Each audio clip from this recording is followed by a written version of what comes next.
I'm cold just thinking about this. We are talking about the 2023 Polar Plunge, which is coming up here pretty soon. Joining us this morning to talk about it, Jennifer McMahon. This is going to be on February 25th at Main Event. Tell me a little bit about this. Well, we're excited to be back at Main Event for the third year. The Louisville Polar Plunge is the largest single annual fundraiser for Special Olympics Kentucky here in the state.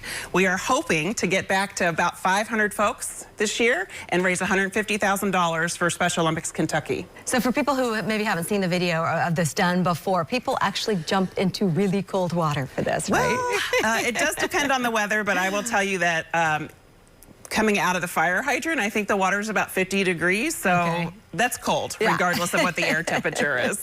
And in February as well, a lot of folks moving very quickly. Hey, there is a costume contest as well as we look at some of this from past years. So exciting news this year, we have no COVID restrictions. And what that allows us to do is have the costume contest awarded by audience appreciation. So for the folks who are going to enter the costume contest, that gives you a little more incentive to bring your friends and family to support you because we'll be judging the winners by applause. Oh, very good. So you want to have people out there supporting you for sure. Right. Tell me a little bit about the money raised, how it helps folks in our area. So Special Olympics Kentucky serves 11,000 people with intellectual disabilities here in Louisville, but also around the state.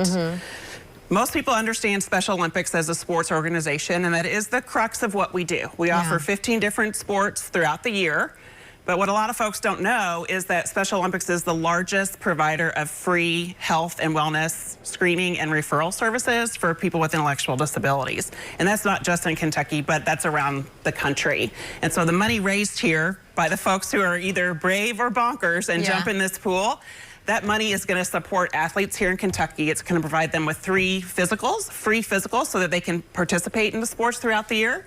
And then also help us provide free dental, hearing, foot screenings for folks and help them find the care that they need throughout the year. Tell me the difference that you've seen in the lives of folks that are impacted by this, the money raised that goes to them, that gives them, I would imagine, the confidence that a lot of them would love to have to be able to go and compete and better themselves. One of the statistics that I really enjoy, and it does truly tell the story of Special Olympics, is that our athletes are 50% more likely to be employed than people with intellectual disabilities who don't participate in Special Olympics. And I think that says a lot about what you learn from being in a sports situation. There's a lot of soft skills there. You have to be accountable to your team. You have to be coachable. You have to be able to set goals for yourself and deal with the fact if you don't reach them. If you lose the game, if you miss the shot, you still have to show up for your team. And those things translate. And so when I see athletes that I've met over the years and now they have a full-time job, we have athletes who are part-time supervisors at WorldPort. And what I believe is that not only does that make their lives more full and provide them with different opportunities, but also extends and benefits our entire community to have more productive citizens throughout the year. Everybody wins. Okay, so for people who want to maybe take the plunge, what do they need to do? So you sign up at LouisvillePlunge.com. Folks that are 18 or over raise a minimum of $75 to participate. Under 18 is $50 a person. The more money you raise, the more prizes you earn. And it just hit me, if you do participate in the costume contest, that could be a win-win because you could put on something warm to help protect you from the frigid weather.